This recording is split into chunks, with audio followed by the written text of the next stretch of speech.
হর হর মহাদেব।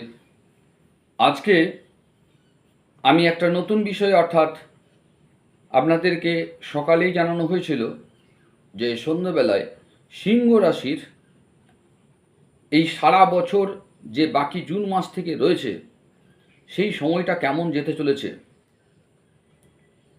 সেই নিয়ে আলোচনা করতে আসবো। তো সেই নিয়েই আজকে আলোচনা করছি এই ভিডিওতে। নমস্কার, আমি আচার্য উত্তম শাস্ত্রী। সকলকে আমার চ্যানেলে ধন্যবাদ যারা আমার সঙ্গে রয়েছেন এবং স্বাগত। প্রথমে বলি, যারা নতুন এলেন অতি অবশ্যই সাবস্ক্রাইব করে পাশে থাকা বেল আইকনটি অন করে দিন। নোটিফিকেশন অন থাকলে প্রতিদিন আমি নিত্য নতুন বা বিভিন্ন বিষয়ের ওপর ভিডিও নিয়ে আসছি, সেগুলো সঙ্গে সঙ্গে আপনারা পেয়ে যাবেন, সময় পার হবে না। তো যাই হোক, আলোচনায় আসা যাক। সিংহ রাশি 2025। দেখুন, প্রথমেই বলি 2025 অর্থাৎ নিউমারোলজি অনুযায়ী যদি আমরা সালটা দেখি, একটা মঙ্গলের সাল। কারণ 2 2 4 5 9 9 হচ্ছে মঙ্গলের সংখ্যা। মঙ্গলের সঙ্গে রবির একটা ভালো সম্পর্ক আছে, সেই কারণে আপনারা শুভ ফল পাবেন, এটা ঠিক। কিন্তু এই বছরে অনেক কটা গ্রহ এদিক ওদিক হচ্ছে, গোচর হচ্ছে। তার ফলস্বরূপ আপনাদের কোথায় কি প্রবলেম হবে, কোথায় উন্নতি হবে, সেই জায়গাগুলোকে নিয়ে আলোচনা করছি। প্রথমেই আসছি আমরা পরিবারের দিকটা, অর্থাৎ ফ্যামিলি লাইফটা আপনার কেমন যাবে। দেখুন, সিংহ রাশির যে সমস্ত জাতক বা জাতিকা রয়েছেন তাদের ক্ষেত্রে বলছি, এই বছর আপনাদের কিন্তু এই পরিবারের দিকে, ফ্যামিলি লাইফের দিকে কিন্তু মিশ্র রেজাল্ট দেবে। খুব ভালোও না, আবার খুব খারাপও না। কারণ বছরের শুরুটা অর্থাৎ জানুয়ারি মাস থেকে মে মাস পর্যন্ত রাহু আর কেতু দুজনে মিলে কিন্তু আপনার সেকেন্ড হাউস, এই সেকেন্ড হাউসে কিন্তু দৃষ্টি দিয়ে রাখছে, যার ফলস্বরূপ পরিবারের যে সম্পর্কটা খানিকটা হলে বিঘ্নিত করবে, একটা সমস্যা তৈরি করবে। কিন্তু সেই সমস্যাটা খুব বেশি বাড়বে না। কারণ কি? কারণ বৃহস্পতির দৃষ্টি কিন্তু সেই সময় আবার আপনার সেকেন্ড হাউসেই থাকছে। সমস্যা তৈরি করবে রাহুকেতু, সমাধান করবে বৃহস্পতি, যার ফলস্বরূপ একটা মিশ্র রেজাল্ট আপনাকে পেতে হবে। এর ফলে আপনাদের বেশ পরিবারের সদস্যদের মধ্যে বেশ কিছু ভুল বোঝাবুঝি, নানা রকম ধরনের একটা সমস্যা, একটা মেন্টাল প্রেশার টাইপের একটা হবে। কিন্তু বৃহস্পতির প্রভাব, বৃহস্পতি মানে কে? বড়রা, গুরুজন। গুরুজন বা বড়দের হস্তক্ষেপে সেই সমস্ত সমস্যাগুলো সমাধান হবে। এই জন্য আপনার উচিত বড়দের কথা শুনে চলা। মার্চ মাস থেকে শনি আপনার দ্বিতীয় ঘরে প্রভাব ফেলবে। তাহলে সিংহ রাশি যে সমস্ত জাতক বা জাতিকা রয়েছেন 2025 সালে সম্পর্কটা দুর্বল করে দেবে। সম্পর্কটা একটু দুর্বল করে দেবে, একটু দূরত্ব বাড়াতে পারে। তাই পারিবারিক সম্পর্কে কোনো রকম গাফিলতি এবছর রাখবেন না। গার্হস্থ্য জীবনের কথা বললে এবছর এক্ষেত্রে বড় ধরনের কোনো সমস্যার সম্ভাবনা নেই, যে বিরাট কিছু সমস্যা হবে, না, হবে না। যদি আমরা পুরো বছরটার দিকে তাকাই তাহলে কি হবে? পুরো বছরটার দিকে সার্বিকভাবে যদি দেখি, তাহলে 4th হাউসের যে লর্ড সেটা হচ্ছে আপনার মঙ্গল।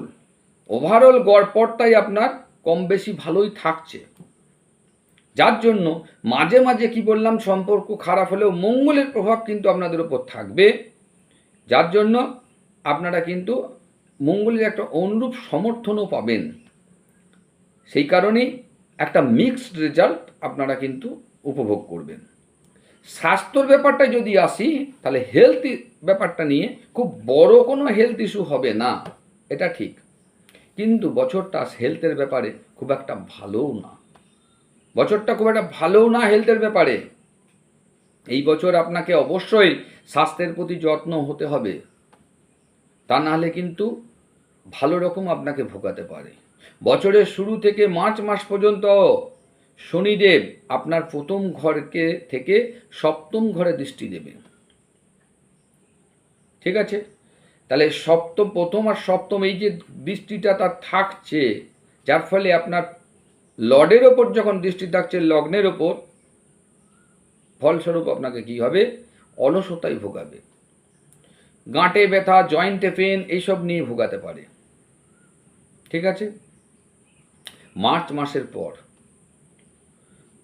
আপনার ফার্স্ট হাউস থেকে চলে যাবে ঠিক, কিন্তু 8th হাউসে গিয়ে দৃষ্টি দেবে। যেহেতু আপনার 8th হাউসে গিয়ে থাকছে শনিদেব, যার ফলস্বরূপ আপনাকে কি হবে না, স্বাস্থ্যের দিকে একটা নেতিবাচক নেগেটিভ প্রভাব ফেলবে। সেই জন্য এই বছরটা পুরোটাই আপনাকে স্বাস্থ্য নিয়ে কম বেশি ভোগাবে। খাদ্যাভ্যাস যদি আপনার ভালো না হয় এবছর, তাহলে আপনাকে গ্যাসের প্রবলেম, বদহজমের প্রবলেম, পেটে ব্যথা এইসব নিয়ে ভোগাবে। আর শনিদেব যখন অষ্টম ঘরে যাবে তখন মানসিক একটা চাপ আসবে, মাথা ব্যথা, পেটের ব্যথা এইসব নিয়েও ভোগাতে পারে। এইসব জায়গাগুলো আগের থেকে আপনারা জেনে যাচ্ছেন, সেই কারণে তার জন্য আপনি স্বাস্থ্যের প্রতি সচেতন হন, তাহলে ভালো লাভদায়ক হবে। এরপর আপনার প্রেমের দিকটা যদি দেখি, তাহলে বলবো এই বছর অন্যান্য বছরের তুলনায় প্রেমে আপনারা সাফল্য পাবেন। প্রেমের দিকে আপনার যারা সমস্ত প্রেমিক বা প্রেমিকা রয়েছেন, আপনাদের ক্ষেত্রে এই বছরটা লাকি বছর হবে। মার্চ মাস পর্যন্ত তো খুবই ভালো হবে, কারণ আপনার পঞ্চম ভাবের অধিপতি বৃহস্পতি বছরের শুরু থেকে নিয়ে মে মাসের মধ্যভাগ পর্যন্ত কর্মভাবে থাকবে। এমন পরিস্থিতিতে অন্যান্য লোকেরা গড় ফলাফল পেতে পারে, তবে সহকর্মীর সাথে যাদের প্রেমের সম্পর্ক রয়েছে তারা ভালো ফলাফল পেতে পারেন। একই সময়ে মে মাসের মধ্যভাগের পর বৃহস্পতির লাভের ভাবে পৌঁছে প্রেমের সম্পর্ককে আরও ভালো করে তুলবে। কাজেই প্রেমের জীবনটা আমরা বলবো যে এই বছর আপনারা বেশ প্রেমটাকে উপভোগ করবেন। যারা প্রেম করে বিয়ে করবেন ভাবছিলেন হয় নাই, এই বছর আপনাদের বিয়ে হয়ে যাওয়ার সম্ভাবনা ম্যাক্সিমাম। এইবার যে কি প্রোগ্রেস কীরকমভাবে, অগ্রগতিটা আপনাদের এবছর কেমন রয়েছে। সিংহ রাশির যে সমস্ত জাতক বা জাতিকারা রয়েছেন, যারা চাকরি করেন, এমপ্লয়েড পারসন, তাদের ক্ষেত্রে একটা মিক্সড রেজাল্ট পেতে চলেছেন। মিক্সড, খুব ভালো না, খুব খারাপ না। কারণ 6th হাউস থেকে আমাদের কর্মের জায়গাটাকে, আমাদের কম্পিটিশনের জায়গাটাকে বিচার করি। সেই 6th ভাবের যে অধিপতি বছরের শুরু থেকে নিয়ে দ্বিতীয় রাশিতে থাকবে, অতএব ছোটোখাটো সমস্যা আপনাকে সম্মুখীন হতে হবে। এই সময় পদোন্নতির ইত্যাদি সম্ভাবনা থাকবে, তবে মার্চের পর অসুবিধাটা কিছুটা বেড়ে যাবে। এমতো অবস্থায় আপনি যদি নিরলস চেষ্টা করে যান, তাহলে 100% দিলে তবে আপনি কিছুটা ভালো রেজাল্ট পাবেন। আপনাকে হার্ড লেবার দিতে হবে, অর্থাৎ চ্যালেঞ্জিং একটা ফেজ আপনাকে কিন্তু অ্যাকসেপ্ট করতে হবে। আর এই ক্ষেত্রে আপনাকে বৃহস্পতি যে গোচর হবে, সে বৃহস্পতির গোচরে বৃহস্পতি দেব, গুরুদেব আপনাকে কিন্তু হেল্প করবে। বছরের শুরু থেকে নিয়ে বৃহস্পতি নবম দৃষ্টি দিয়ে ষষ্ঠভাবে প্রভাব ফেলে, তথা পঞ্চম দৃষ্টি দিয়ে দ্বিতীয়ভাবে প্রভাব ফেলবে। আপনার চাকরি ভালো স্থিতি রাখতে চেষ্টা করবে, যার জন্য আপনি ওই জায়গার জন্য মানে বৃহস্পতির জন্য আপনি একটা ভালো রেজাল্ট পাবেন।